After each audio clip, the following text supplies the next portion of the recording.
So I love the word ally. I think it's a really important word for us to use in allyship. A willing ally is great, but an informed ally is powerful, right? And so I would love to encourage people who want to stand in solidarity to deepen your understanding of what led to this situation, right? If I could put it in a nutshell, I would say that a thriving Haiti is a threat to the world order, is a threat to the status quo and all those who benefit on oppression and injustice. And so there have been a very set of deliberate and intentional steps to create the havoc that Commissioner Bastien so beautifully explained, especially as it relates to weapons and foreign policy that's destructive and harmful. And so this didn't happen overnight, and this didn't happen by chance. And so I think if we are asking each other, how can we stand in solidarity with the Haitian people?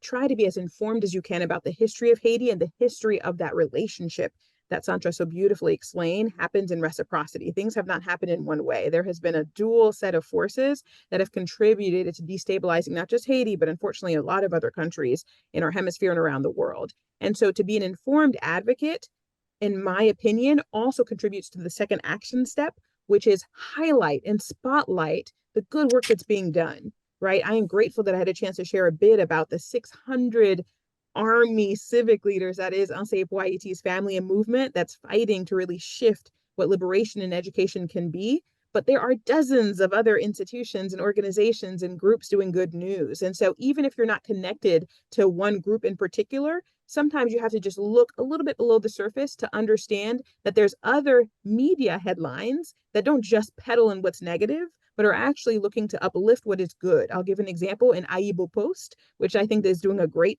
job. The Haitian Times, there's a few other media outlets that are trying to give much more of that dynamic and multi-perspective view on what's going on. And so to be an informed ally, in my opinion, also involves doing the good work to spread information about good news, change makers, and those who are pushing for a shift in what's been taking place.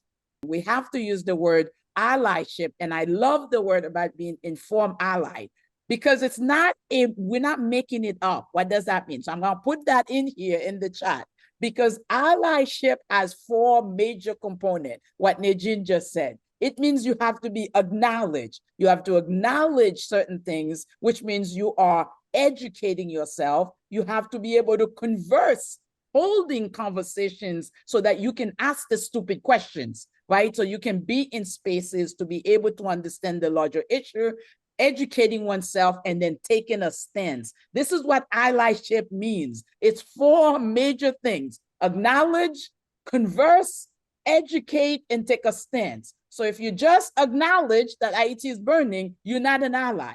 If you just educate yourself, then you're not an ally. If you are a true ally, you are doing these four things as a central part of the work. So I think it's important right now, we need informed allies, right? In terms of what that means. And to the extent that everybody can practice those four things, it's going to really lead us into a very different relationship, I think, with other entities and so forth.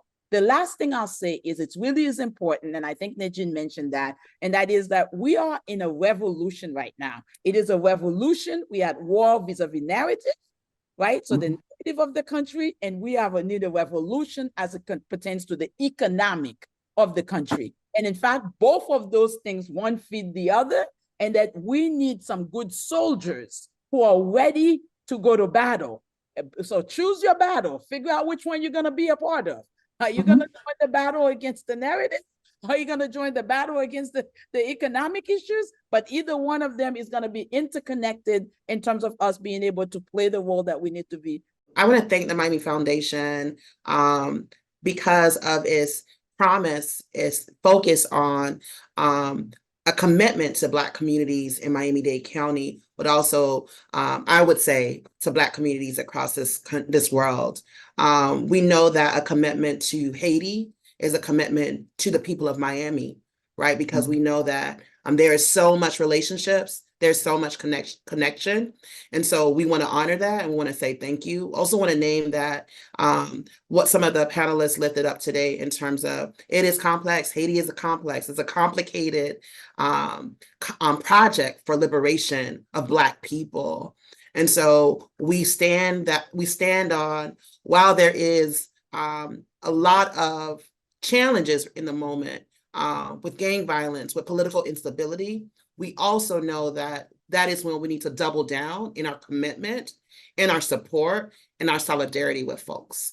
We believe that Black people have the ability to lead themselves, to have good governance, and we resist any narrative that says otherwise. And so we want to be careful about our narratives. We want to make sure our elected officials hear from us and are clear that we want the guns to stop, that we want to ensure that that the U.S. foreign policies that erode our markets, our economy, will stop as well. But we also want to make sure that the Haitian American communities here stateside who are experiencing the mental health and the health challenges that come with what we're seeing, that agencies are supported as well to take care of their folks.